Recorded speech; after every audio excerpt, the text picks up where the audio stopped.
Have you ever pictured St. Francis, having a chat with a wolf? It sounds like something out of a storybook, right? It really does. But that image, it opens a window into his incredible connection with nature. And honestly, that's just scratching the surface of what we're diving into today. Exactly. Yeah. So for you, the learner, always curious and looking to go deeper, we've put together this deep dive into the sources on St. Francis of Assisi. Yeah, our mission here is really to dig out the most fascinating insights, the things that still feel surprisingly relevant for our lives today. And our main guide for this exploration is the book São Francisco de Assis, non Tenhas Medo, Segue, which, by the way, is way more than just some dusty biography. Right. It's more like an invitation to use his amazing life as a kind of mirror for the challenges we face now. We'll unpack his actions, his teachings, and the whole historical scene he lived in. So the goal is clear. Get to the heart of Francis's life and legacy. We want to highlight those surprising facts, the ideas that really resonate today, and do it in a way that's direct and engaging, yet without drowning you in unnecessary details. Okay, sounds great. So to start putting the pieces together, let's rewind quite a bit.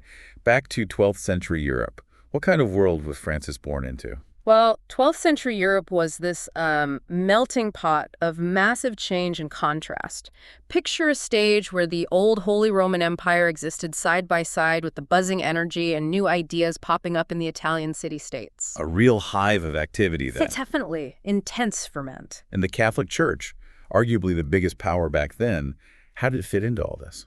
The church was central, no question, both spiritually and institutionally. It gave people a moral compass, a social framework, but it was also facing serious internal pressure for reform. Reform? Like what? People were pushing for a more authentic faith, something simpler, less caught up in wealth and power. Yeah. There was this complex dance happening between power, faith, and, well, worldly interests shaping Europe. So a pretty charged atmosphere, full of tension. Absolutely. And it was exactly those tensions, those challenges that created fertile ground for figures like Francis to emerge. Offering a different path. Exactly.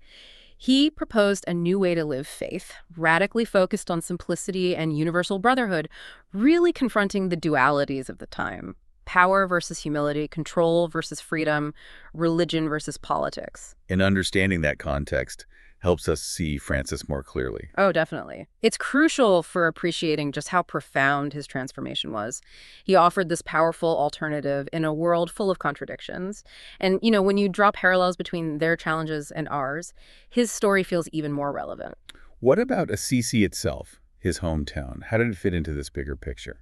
Assisi was like a perfect microcosm of those contradictions. You had remnants of church opulence, a church wrestling with corruption. Right. But at the same time, there was this deep yearning for spiritual renewal. People were inspired by the ideal of apostolic poverty, living like the apostles, and the influence of these new mendicant orders was growing. So Assisi was this place where old structures and new ideas were sort of bumping up against each other. Precisely. It was an experimental space, trying to reconcile the past with this demand for a renewed Christian spirit. That vibrant, slightly chaotic setting was where Francis's radical transformation could really take root and blossom. Speaking of Francis, he wasn't actually born with that name, was he? Tell us about his parents, his childhood in 12th century Assisi. Correct. He came into the world as Giovanni di Pietro di Bernardone, probably around 1181 or 1182. His father, Pietro Bernardone, was a successful cloth merchant. A businessman. Yeah, and well-connected, especially with French trading traditions. That brought this entrepreneurial spirit into the family and openness to different cultures. And his mother, what was her role? His mother, Donna Pica, was described as a woman of great sensitivity and deep piety. Her influence was really crucial in his early formation, planting those Christian ideals in him from a young age. So kind of contrasting influences. In a way, but harmonious too. The practical merchant father and the devout mother. It created this environment where material and spiritual interests kind of met. Do we know for sure exactly when and where he was born? It's interesting, actually. The precise date and location are still debated a bit by historians. There are nuances, different possibilities between July and September of 1181 or maybe 1182. Why the uncertainty? Mostly due to the lack of detailed official records from that time. Plus, you have oral traditions mixing in, sometimes blending, mystical beliefs with the facts. But the prevailing tradition, the historical consensus, points to Assisi as his birthplace. Okay. And what was it like growing up there for a boy like Giovanni? He likely learned the basics, reading, writing, arithmetic, probably had some exposure to Latin, the language of the church, and trade. And his personality.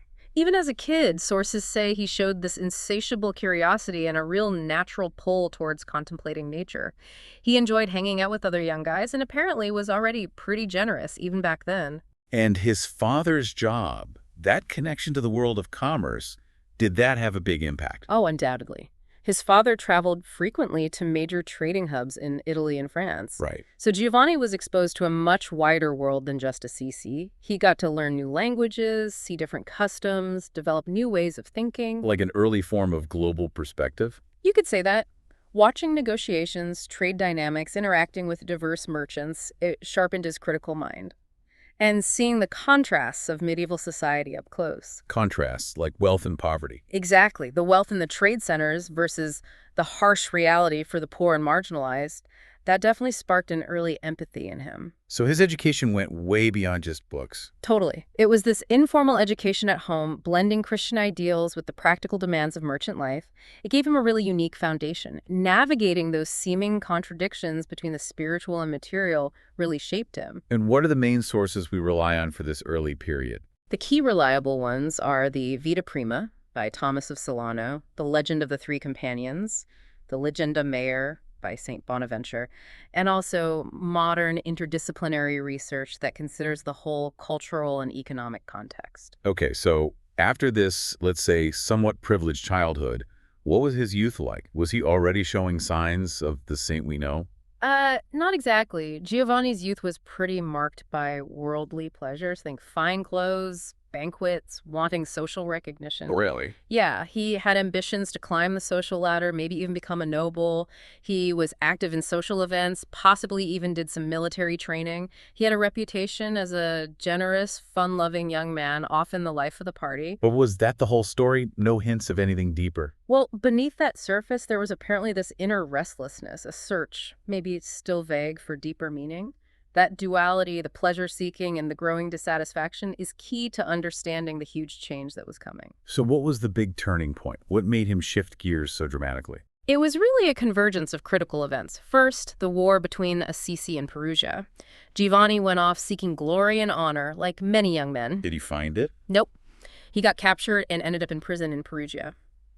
That experience, the suffering, the forced isolation, it made him rethink his priorities, the superficiality of his old ambitions. So prison had a profound impact. Yes. The hardship, the boredom, it woke him up to how fleeting life is, changed his whole idea of what honor meant. Then, after he got back to Assisi, he fell seriously ill. Another blow. Right. And during that illness, he had some kind of transformative dream or vision that really pushed him to question his path. And the famous encounter with lepers we mentioned earlier, how does that fit in? That was absolutely pivotal. Seeing the lepers, it was this disturbing reflection of his own human fragility, but at the same time, he witnessed a kind of serene simplicity in them that starkly contrasted with his previous life. A different kind of nobility. Exactly. He started realizing true nobility lay in humility and compassion. And then, during his illness, he felt what he interpreted as a divine call. It led him to renounce his ego, embrace human fragility, really synthesizing everything he'd learned from capture, prison, and the lepers. So it wasn't just one thing, but a series of experiences leading to this transformation. Precisely. He decided to ditch the worldly ambitions and embrace this new ideal of selfless service, humility, and a fervent search for a love beyond the material. The party boy was giving way to an intense spiritual seeker.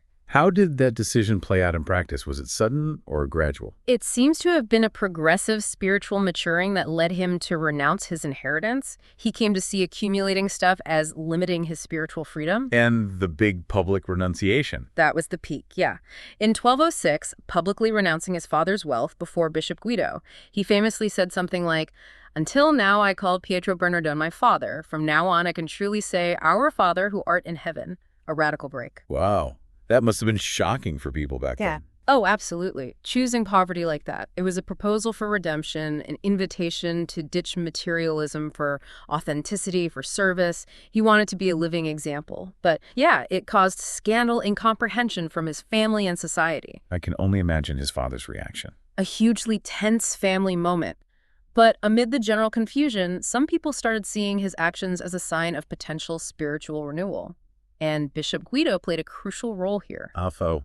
He provided support, mediated the conflict between father and son, and basically allowed Francis to find a space within the church structure for his new mission. So after this dramatic renunciation, what was his next step? What did he actually start doing? Around 1205, 1206, he started rebuilding the chapel of San Damiano, which was in ruins near Assisi. A symbolic act. Very much so, reconnecting with the sacred, committing to penitence and love. And this dedication started attracting the first people who would become his followers. Who helped him with the rebuilding? There was an unnamed priest at San Damiano who took him in and helped with food. And then some simple men from Assisi, touched by his determination and his ideal, joined in, bringing food and materials. How did his family and the local community react to this new phase, rebuilding churches, living religiously? As we said, initially, mostly scandal and confusion. It highlighted how tough it was to defy established norms. But gradually, some began to recognize the potential for spiritual renewal in what he was doing. Right. It's crucial to get that Francis's renunciation wasn't rebellion against faith or the church itself. It was this deep desire to reconnect humanity with the eternal, the divine. He was setting a new benchmark for religious and social life. And was it in this context of rebuilding and gathering followers that the Order of Friars Minor began? How did that group form? Yes. The first community of brothers started gathering around Francis then. They were drawn by his radical commitment to the gospel, by his personal example. Who were some of the first ones? After the San Damiano work, people like Bernardo di Quintavalle and Pietro Catani joined him. They were deeply impacted by his authenticity, his call to poverty and service. And what was the vibe of that early community, their lifestyle? These early companions were actively, voluntarily creating this new way of living faith, centered on personal example and solidarity. As more people joined, the need for a basic rule emerged. A set of guidelines. Exactly. Born from collective reflection, prayer. This early rule stressed radical poverty, imitating Christ, selfless love, and living as brothers in every way. What was their main mission or activity day to day? Itinerant evangelization was key. The friars traveled on foot to towns and villages, bringing the simplicity and compassion that defined their experience with Francis. It's like traveling preachers. Yes, but living it too. In a time of conflict and inequality, their courage to live outside traditional monastery walls, sharing what little they had, became this powerful symbol of resistance, of spiritual renewal. So they really practiced what they preached, living with total detachment. Absolutely. Their witness of poverty was central. By having no possessions, relying totally on God's providence, they showed that true freedom wasn't in accumulating stuff. Their humility, their joy, it attracted admirers and critics. But it had an impact. A huge impact. Their actions sharing, caring for the needy, converted hearts, changed realities. They became true ambassadors of the gospel, bringing hope where there was suffering. And this itinerant, stripped-down way of preaching really shook things up in Christian history. No doubt. It was a living manifestation of principles challenging the religious conventions of the time. The dedication, the courage of these friars, plus eventual papal recognition and the structuring of their ideals in the rule, it marked a turning point. This new way of living faith spread like wildfire across Europe. After they finally got the Pope's approval for the order, what was the journey back to Assisi like? Must have been a moment of great joy. The return trip from Rome was marked by that same simplicity and faith. Thomas of Solano writes about them walking barefoot, trusting in providence, finding welcome along the way. People helped them. Yeah, stories of villagers offering water, sharing food, as if nature itself was part of it. The journey symbolized their whole ideal. Total dependence on God, brotherhood with everyone. And Francis, as the leader, did he show particular care for his brothers? Definitely. There's a letter he wrote to Brother Leo that shows his deep pastoral care, encouraging him to follow God's will in poverty and humility. Brother Leo was close to him. Very close. Francis also gave Leo a blessing, written in his own hand, a sign of great affection. And the famous dialogue on perfect joy from the Fioretti collection illustrates their bond, and Francis's teachings on humility and renunciation being the path to true joy. These glimpses show the tenderness and wisdom with which Francis guided his followers. Now, besides the men who joined Francis, women also played a crucial role, didn't they? I'm thinking especially of Clare of Assisi. Absolutely. The relationship between Francis and Clare was profound, transformative. Clare felt this intense calling to consecrated life from a young age, and she found inspiration in Francis's revolutionary way of living the gospel. There was a strong mutual admiration. Very strong. Francis saw her pure, fearless soul. Clare saw in him an authentic, radical path to follow Christ. And what was the radical choice Clare made, inspired by the Franciscan ideal?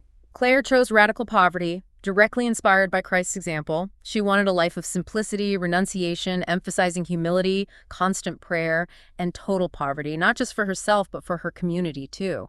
No property for the monastery. And others followed her. Yes, the first women who joined her, often from noble families, found a kind of liberation in leaving worldly ties for this higher spiritual ideal. What was life like in this new women's order, the Poor Clares? It was characterized by intense prayer, meditation, penitential practices, all aimed at purifying the heart, achieving deep communion with God.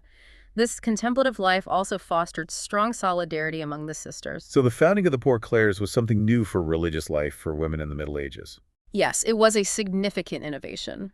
Clare established a distinct model, radically centered on renouncing material comforts for spiritual freedom and constant contemplation. Her insistence on most high poverty as a privilege, even arguing with the church hierarchy about it, shows her determination and her deep connection to the Franciscan ideal. Was love for Christ also central to their spirituality? Intensely so. For Clare and her followers, this love was expressed not just in prayer, but in practical acts of charity, caring for the poor, helping the sick, solidarity with the marginalized. Love for God manifested in love for neighbor.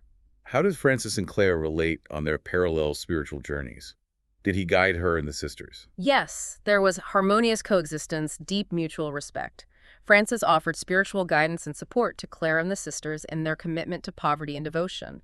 He encouraged them, helped them live the Franciscan ideal within a cloistered setting. Their correspondence, though scarce, reveals this profound spiritual kinship. What would you say is the enduring legacy of Clare and the Poor Clares today? What can we learn from them?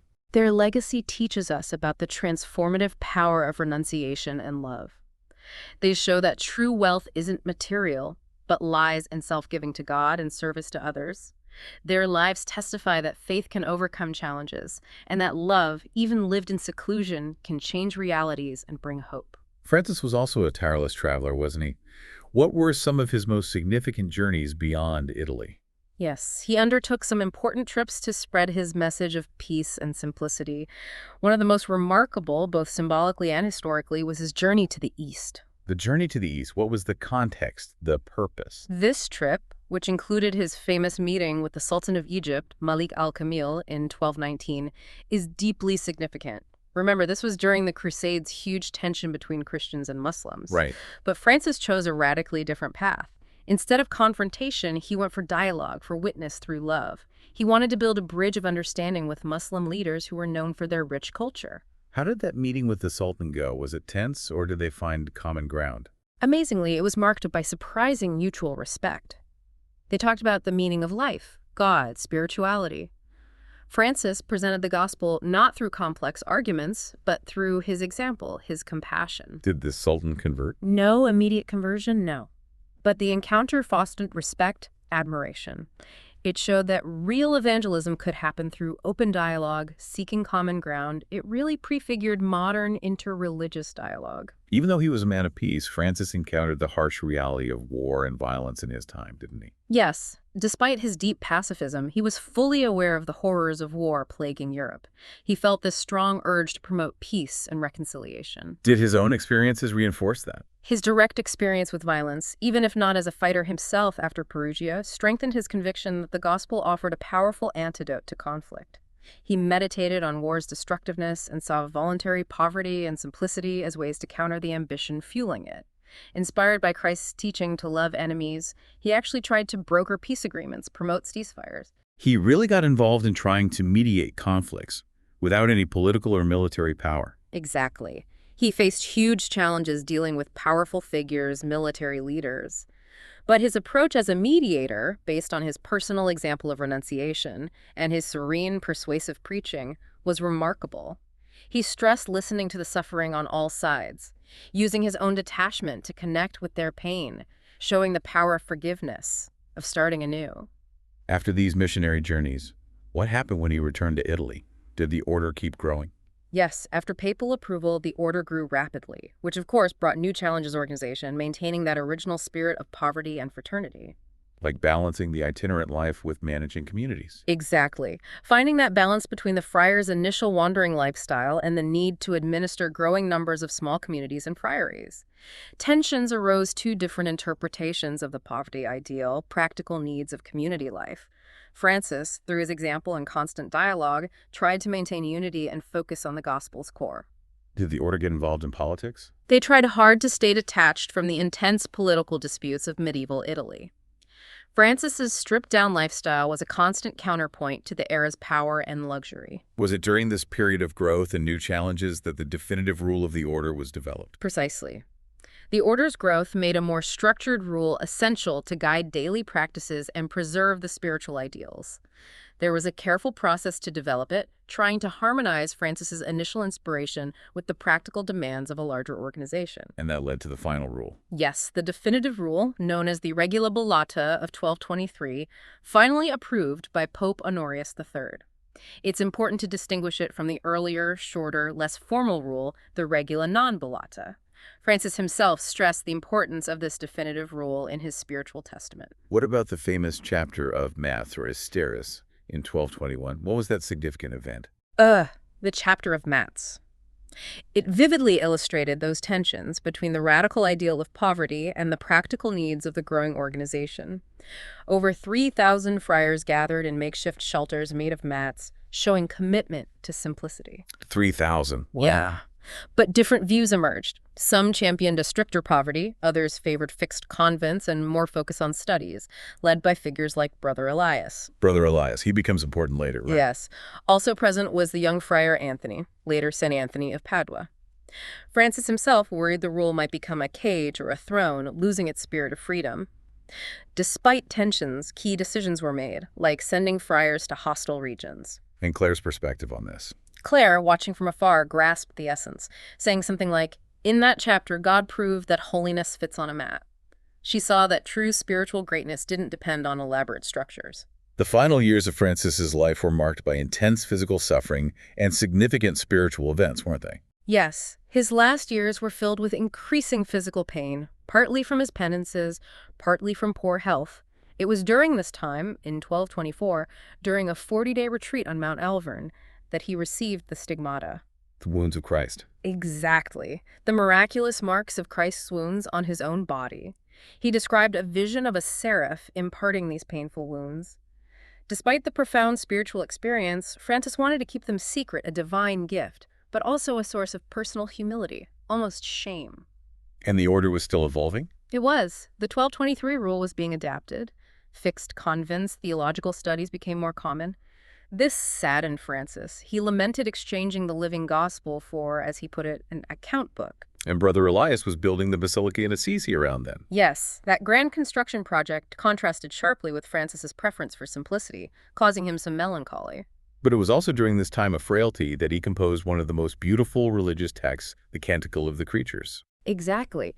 In 1225, very ill at San Damiano, he composed the Canticle of the Creatures, or Canticle of the Sun.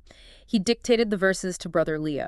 What's so special about it? He expressed this deep gratitude for creation, seeing the sun, moon, wind, water, all living things as his brothers and sisters. It challenged medieval hierarchies, reflected his conviction that every creature is sacred, part of God's beauty. And it was written in Italian. Significantly, yes. One of the earliest literary texts in the Italian vernacular, moving away from Latin, it spread this message of universal fraternity, harmony with creation. Reports say it was even sung publicly in Assisi, creating moments of communal joy, connection. Some called it Francis's final weapon against darkness. How did his final moments unfold? Where did he die? Feeling death approaching in the summer of 1226, he asked to be taken back to the Portiuncula, the little chapel where his vocation began. Back to the beginning. Yes. On the way, he spoke about the importance of spiritual freedom. He died there, lying on the bare ground, embracing poverty to the very end. After his death, the stigmata became visible to everyone. What a life. Yeah. His legacy seems immense. It truly is. It goes beyond founding an order. He planted this fire of love and renewal. His refusal to own anything, even the rule, made him unique, an uncontrollable saint, revered by diverse groups. G.K. Chesterton put it well. Francis did not want to save the world, He only wanted to remind it that it had already been saved. A revolution of tenderness, as someone called it. That's a beautiful way to put it. A revolution that keeps growing quietly, like a seed that needs to be buried to bear fruit. The canticle, the stigmata, his death at the portiuncula, they seem to hold special meaning for understanding his life and legacy, right? Absolutely. The canticle transforms his personal connection with nature into a moving verse, seeing creation as a constant testament to God's presence. The stigmata signify this profound mystical union with Christ's suffering, though he bore them with humility. And his death there, where it all began, wasn't tragic, but a serene liberation, perfectly echoing his life's dedication to humility, compassion, and peace. What would you say is Francis's most enduring legacy for us today? Yeah. What do his life and teachings still offer? His spiritual legacy is this permanent invitation to reflect and act. He reminds us that ethical and spiritual renewal is always possible, personally and collectively.